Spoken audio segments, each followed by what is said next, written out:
Hi, everyone. Today, I want to share something with you that is so profound, it has the power to shift your reality forever.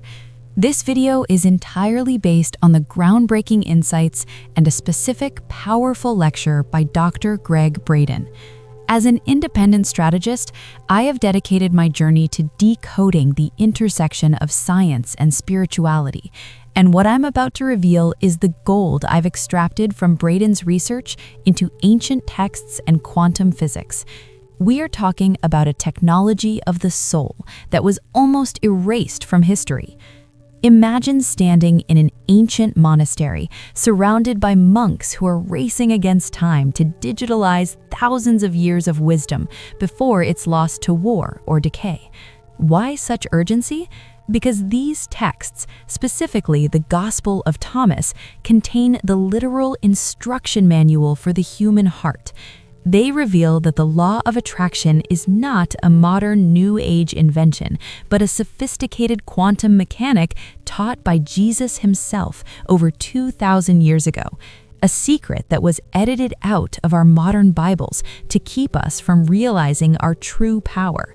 In this video, we are going to dive deep into how these lost teachings perfectly align with the laws of manifestation. We will explore why your prayers might have been failing and how to correct the quantum error in your internal signal. If you are ready to stop being a spectator of your life and start being the architect of your own precipitation, write our activation phrase in the comments. The code is open. This is your signal to the matrix that you are ready to receive the original instructions.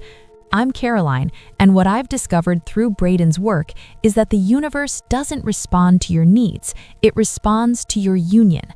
By the end of this series, you will know exactly how to make the two one to move the mountains in your life.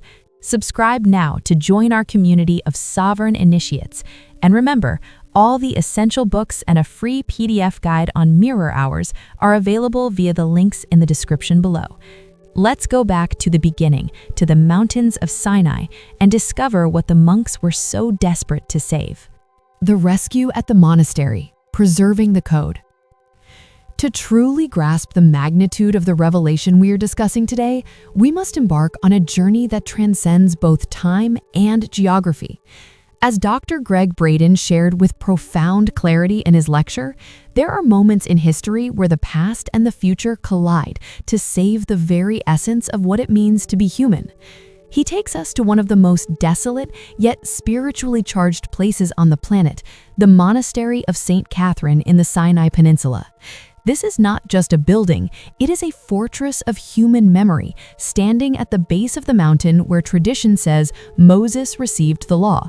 It has survived empires, crusades, and the shifting sands of time for nearly 1,700 years.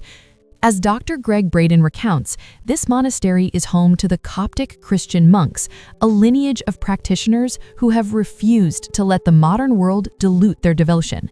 To understand the importance of this, we must understand who the Copts are. The word Copt literally means Egyptian. These are the direct descendants of the ancient Egyptians, the keepers of the primordial wisdom of the Nile, who embraced the teachings of Jesus in the very first century.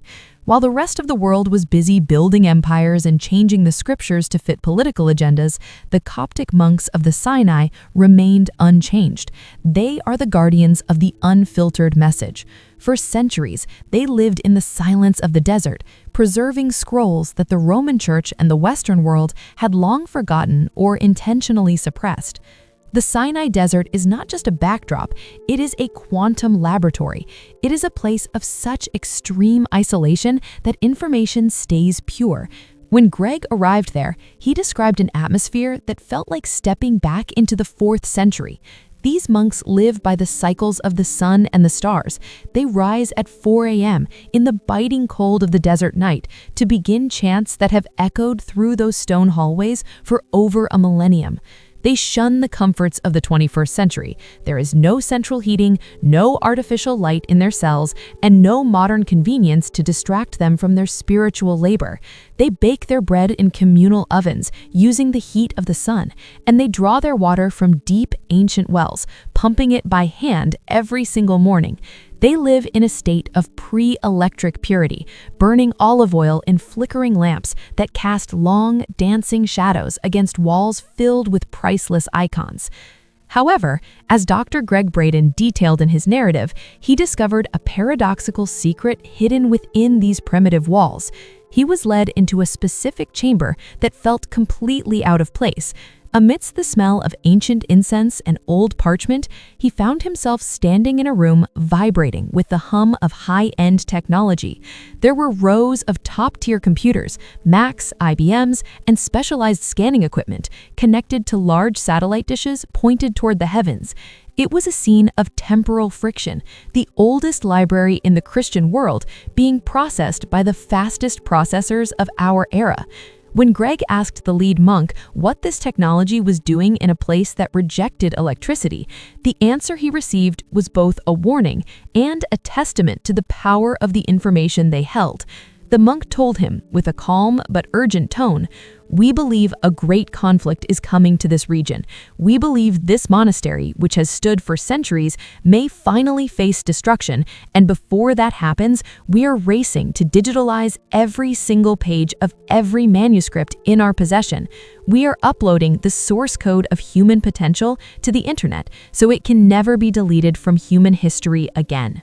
As an independent strategist, I find this part of Gregg's story vital because it highlights the urgency of the message we are about to decode. The Copts were not just saving religious stories, they were saving a technology of reality. These monks understood that the Sinai was a bridge. In the early days of Christianity, the desert was where people went to find the true word, away from the corruption of the cities. By preserving these texts, including the Gospel of Thomas, they were keeping alive a version of Jesus' teachings that is purely scientific.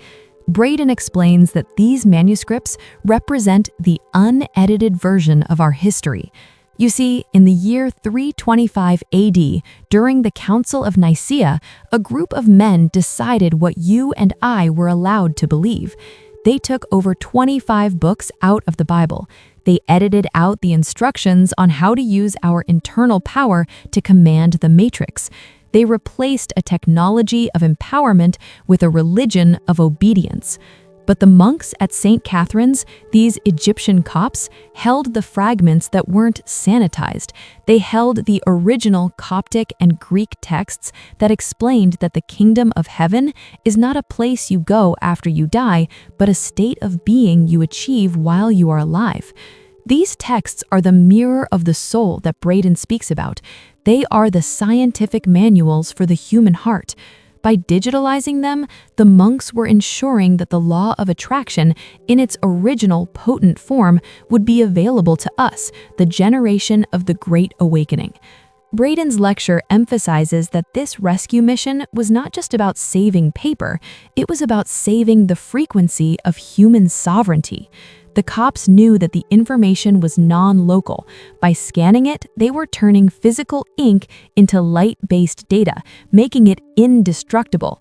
In my own journey as a strategist, I see this as the ultimate move to reclaim the truth.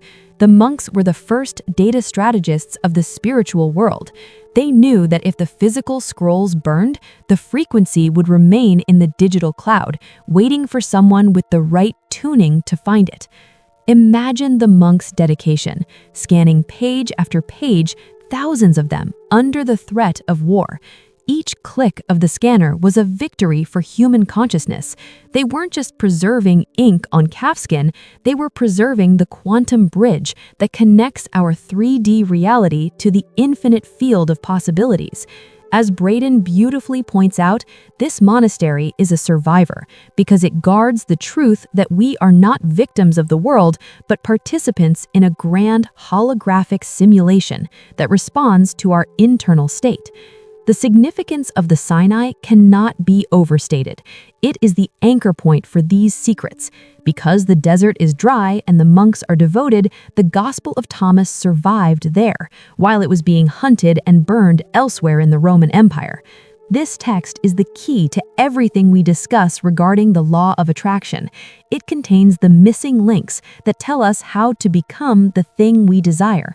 According to Gregg Braden, the reason this information is coming to light now is because we have finally reached the level of scientific understanding necessary to use it.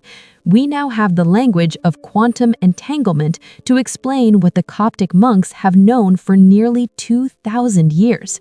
As we prepare to dive into the specific edit that changed the course of human history in the next block, remember that the goal of the monks was to move the power from the institution back to the individual. They were saving the instructions on how you, personally, can speak to the field of creation. You are receiving a transmission that was hidden in the sand and guarded by the silence of the Coptic lineage. In the next block, we will see exactly what words they removed and how to fix your internal command. The Great Edit, recovering the technology of Jesus. When we look at the Bible today, we often assume we are reading the complete, original words of the masters who walked this earth. But as I began to dive deeper into these ancient manuscripts, I realized that what we have is a sanitized version of a much more powerful reality. During the Council of Nicaea in 325 AD, a massive political and religious filter was placed over these teachings. At least 25 books were completely removed, and many others were heavily edited. Why? Because the original message was too empowering. It didn't create followers, it created masters. One of the most profound examples of this editing is found in the Gospel of John. In our modern Bibles, we read, "Whatever you ask the Father in my name, he will give it to you. Ask and you will receive." On the surface, this sounds like a beautiful promise, but in practice, for most people, it feels like a hit or miss lottery. During my own transition, when I left my previous career to follow this path of truth, I spent months asking and praying for a sign, for financial stability, for a way out. And for a long time, nothing happened. I felt like I was talking to a wall. It wasn't until I encountered the research on the Gospel of Thomas and the original Aramaic translations that I understood why. In the unedited versions, there is a missing piece to that sentence that changes everything. The original instruction was, "Ask without a hidden motive and be surrounded by your answer. Be enveloped by what you desire, so that your gladness may be full." Notice the difference. The modern version says ask. The original version says be surrounded. This is the core of the law of attraction that Jesus was teaching. To be surrounded by your answer means you must feel the state of having it before the physical evidence appears. When I applied this to my life, moving from the fear of how will I pay my bills to the internal sensation of I am already supported by the field, the external world had no choice but to rearrange itself. My career shift didn't happen because I begged for it. It happened because I began to radiate the frequency of the woman who had already succeeded. I want to stop for a moment and ask you, have you ever felt that your prayers or affirmations were just bouncing off the ceiling? Have you ever felt that gap between what you are saying and what you are actually feeling? If you felt this frustration, write, "I'm ready for the truth" in the comments. Let's see how many of us are done with the edited version of reality. The Gospel of Thomas is essentially a collection of 114 logia, or sayings of Jesus, and it is almost entirely focused on the internal mechanics of creation. It doesn't focus on sin or guilt, it focuses on union. In Logian 106, it says, "When you make the two one, you shall become the Son of Man, and when you say, 'Mountain, move away,' it shall move away." For a long time, I wondered what making the two one meant. I used to think it was just a poetic metaphor, but as I experimented with my own relationships and my internal state, I realized it was a technical instruction. The two are your thought and your emotion. Most of us live in a state of vibrational divorce. We think about wealth, but we feel the pinch of poverty. We think about love, but we feel the ache of loneliness. As long as these two are separate, the mountain stays exactly where it is. In the lecture I mentioned, it's explained that the heart is the bridge. It is the place where the thought, the image, and the emotion, the fuel, merge into a single signal. This is what Jesus meant by asking without a hidden motive. A hidden motive is a doubt. It's the part of you that says, I want this, but I don't think it's possible. To manifest like a master, you must collapse that duality. You must become so aligned that there is no wanting left, only the being. This shift changed everything for me. It transformed my health, my peace of mind, and my bank account. It wasn't about learning a new trick, it was about recovering a lost technology that was taken from us centuries ago. We were taught to be beggars, but the Gospel of Thomas reminds us that we are the offspring of the light. We are meant to speak to the matrix as its masters, not its victims. As we move forward, we are going to look at exactly how to perform this unification in your own chest. We are going to look at the science of the heart as a transducer. But first, understand this. The Great Edit was designed to make you look outside for power. Today, we are bringing that power back where it belongs, inside the silence of your own heart. The union of the two, the engineering of unification. When we talk about the union of the two, we are not just discussing a spiritual concept. We are talking about a biological and electromagnetic event that takes place inside your chest. As I mentioned before, the Gospel of Thomas gives us the instruction to make the two one. But how do we actually do that in a world that constantly pulls us into fragmentation? To understand this, we must look at what Dr. Gregg Braden identifies as the three powerful centers in the human body: the brain, the heart, and the gut. However, the most critical meeting point for the law of attraction is the relationship between the mind and the heart. For many years, during my own path of discovery, I lived almost entirely in my head. I was a master of mindset. I had the vision boards, I had the lists of goals, and I could explain the theory of manifestation to anyone, but my life didn't reflect that knowledge. I was still facing the same cycles of feast or famine in my finances, and my relationships were a reflection of my internal chaos. I had the thought, the image of what I wanted, but I lacked the feeling, the fuel to launch it into the matrix. I was like a car with a perfect GPS destination, but no gasoline in the tank. I had not yet learned the engineering of unification. According to the ancient texts found in the Sinai and confirmed by modern science, the brain generates the electrical signal, the thought or the intent. This is your command, but the heart produces the magnetic signal, the emotion or the feeling. When these are separate, they create what scientists call incoherence. It's like two different radio stations playing at the same time. The signal is nothing but static. The divine matrix doesn't respond to static. It only responds to a coherent wave. To make the two one means to take that thought of prosperity or health from your brain and move it down into your heart until it becomes a felt reality. In his lecture, Gregg explains that the heart has about 40,000 specialized cells called sensory neurites that think, remember, and feel independently of the brain. This is your small brain in the heart. When you align your logic, brain, with your intuition and feeling, heart, you create a massive electromagnetic field. In fact, as I've learned through this research, the heart's magnetic field is up to 5,000 times stronger than the brain's. This is why thinking you are rich never works if your heart feels poor. The 5,000x signal of poverty will always override the 1x signal of wealth. I remember a specific moment in my life when I had to put this to the test. I was facing a significant financial challenge right after I decided to pivot my career. My brain was screaming danger, scarcity, and failure. If I had stayed in that brain state, I would have manifested exactly that. But I chose to use the instruction of the Gospel of Thomas. I closed my eyes and began to move the thought of abundance down into my heart. I didn't just think about money, I began to feel the relief of the solution. I felt the warmth of gratitude in my chest, as if the problem was already solved. I was making the two, the thought of the solution and the feeling of the relief, into one, a single state of being. This is where the magic happens.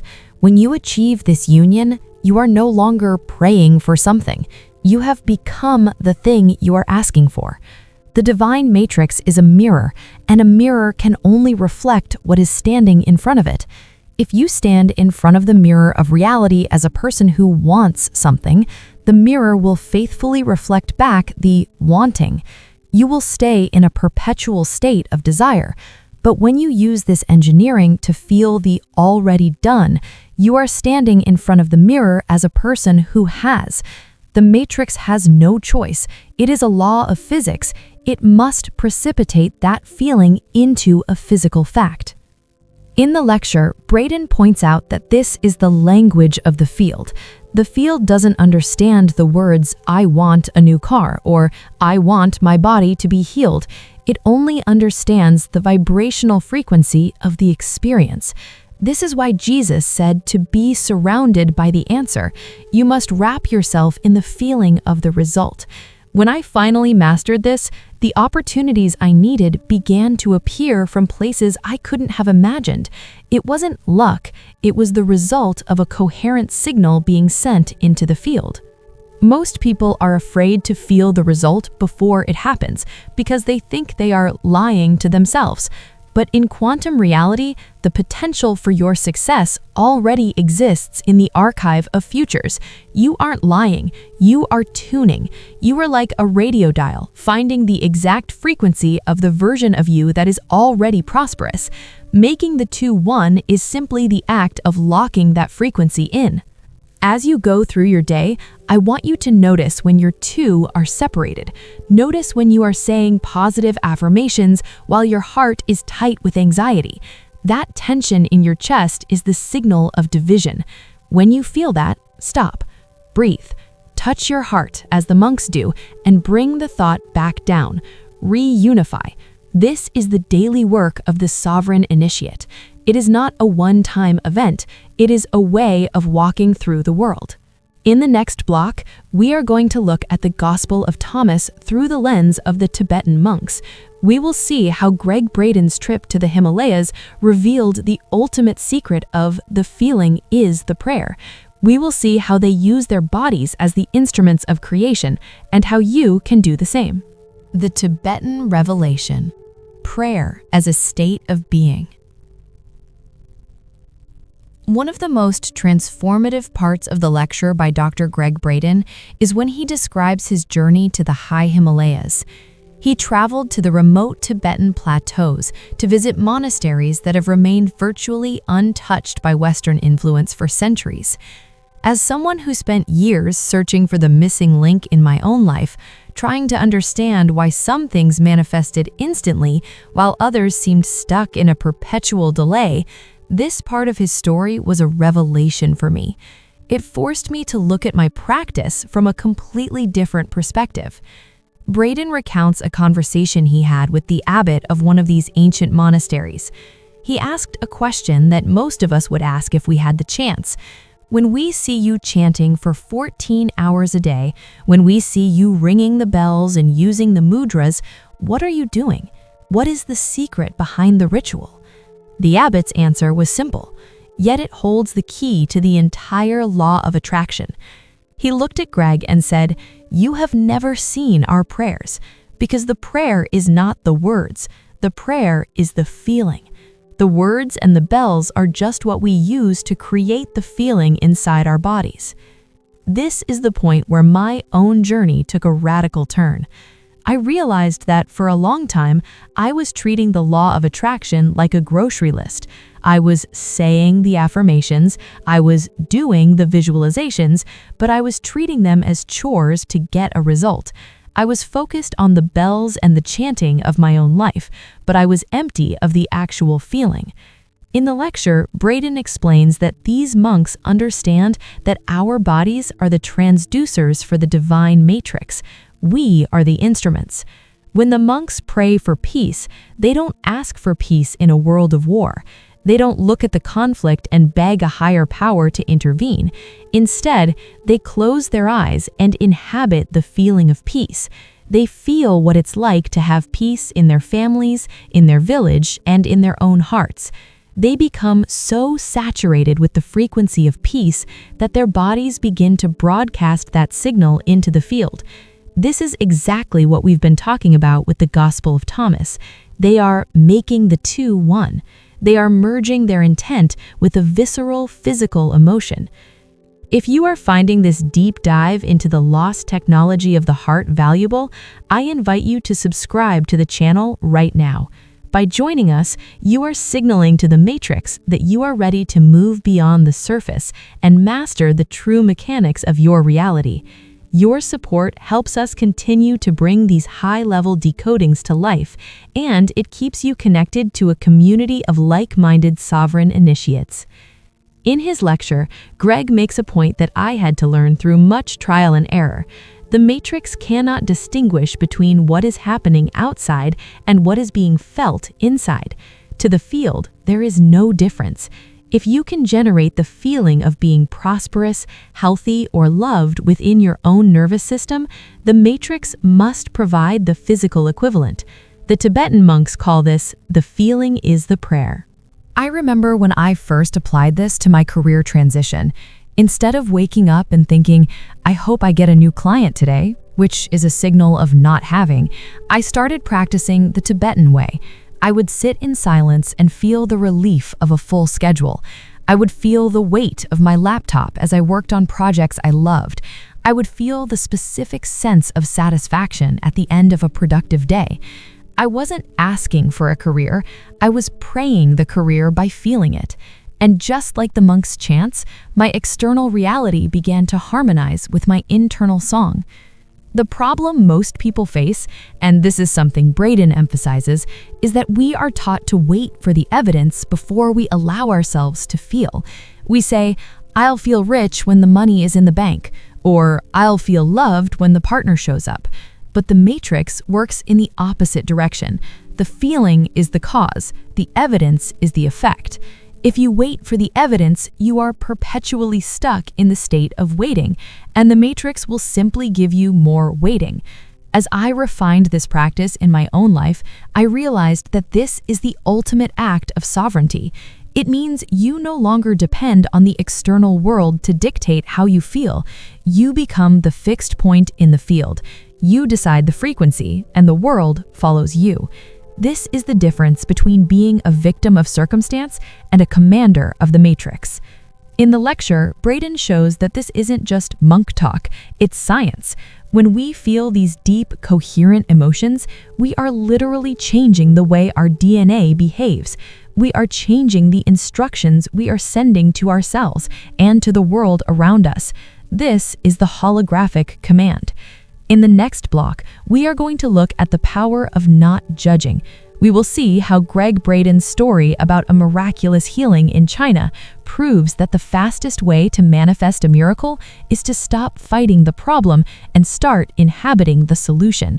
We will look at the specific words used in that healing and how you can apply them to your financial and personal life today.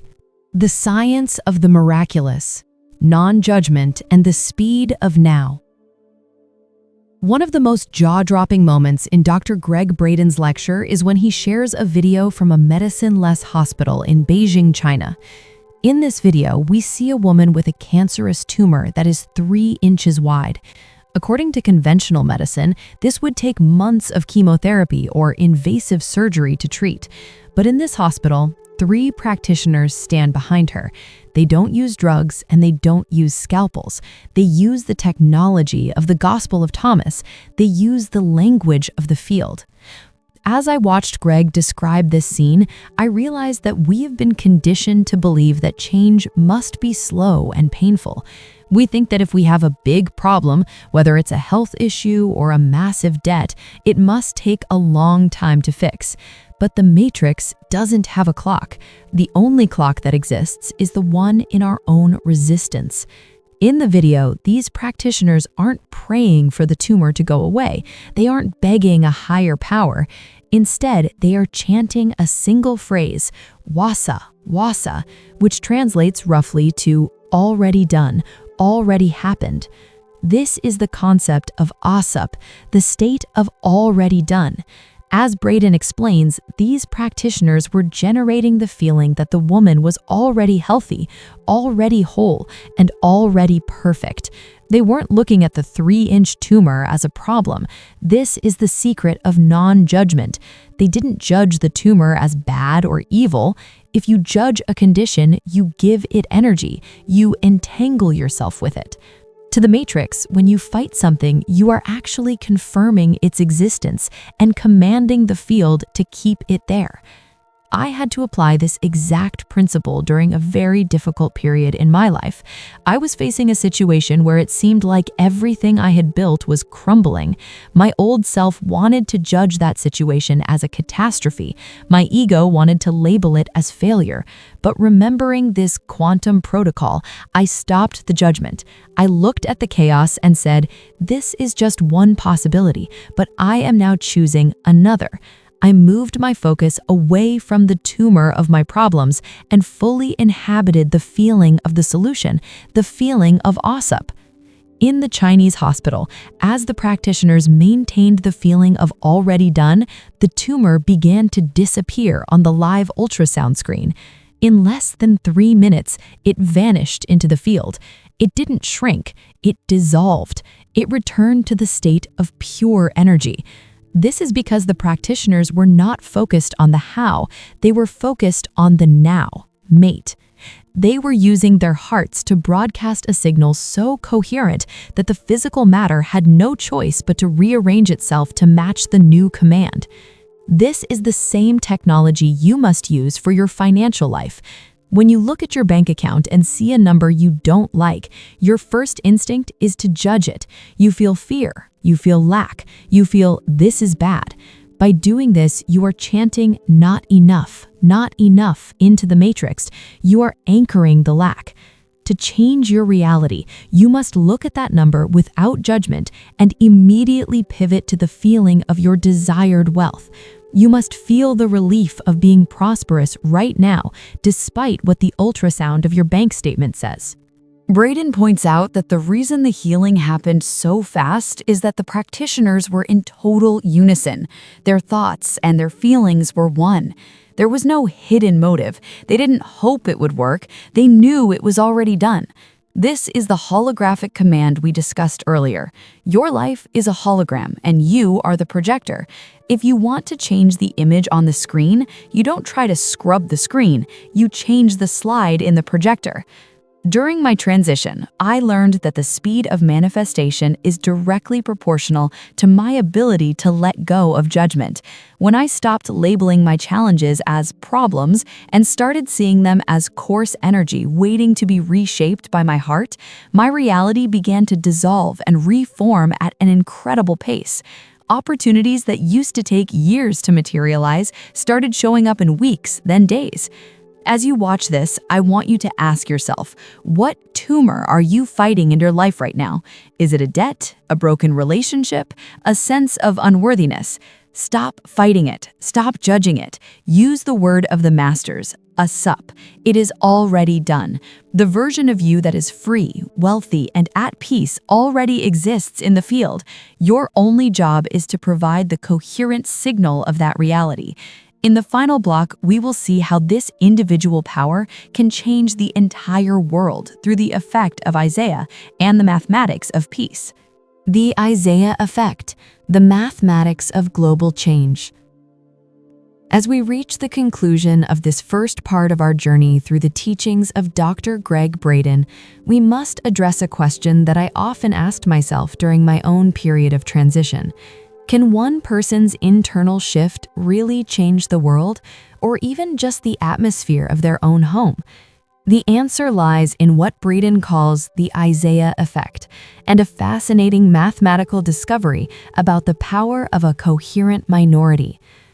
In his lecture, Gregg shares the results of a powerful experiment conducted during the conflict in the Middle East in the early 1980s. A group of people was trained to make the two one, to feel the sensation of peace in their bodies, regardless of the war happening outside. They didn't pray for peace. They felt peace as if it were already a physical reality. The results were scientifically staggering. When this group reached a certain number, the acts of terrorism stopped, crimes decreased, and hospital emergency room visits dropped. When the group stopped their meditation, the statistics went back up. The gold in this discovery is the formula, the square root of 1% of a population. This means that in a city of 1 million people, you only need about 100 people in a state of heart coherence to shift the entire collective field. As I applied this to my own life, I realized that I didn't need my whole family or my whole circle of friends to believe in the law of attraction for my life to change. I only needed to be the fixed point of coherence. By shifting my internal state, the peace and prosperity I felt began to ripple out, changing how people treated me and how opportunities found me. This is the ultimate message of the Gospel of Thomas and the research of Gregg Braden. You are not a victim of this world. You are a participant. The power to create, to heal, and to manifest wealth is already in your heart.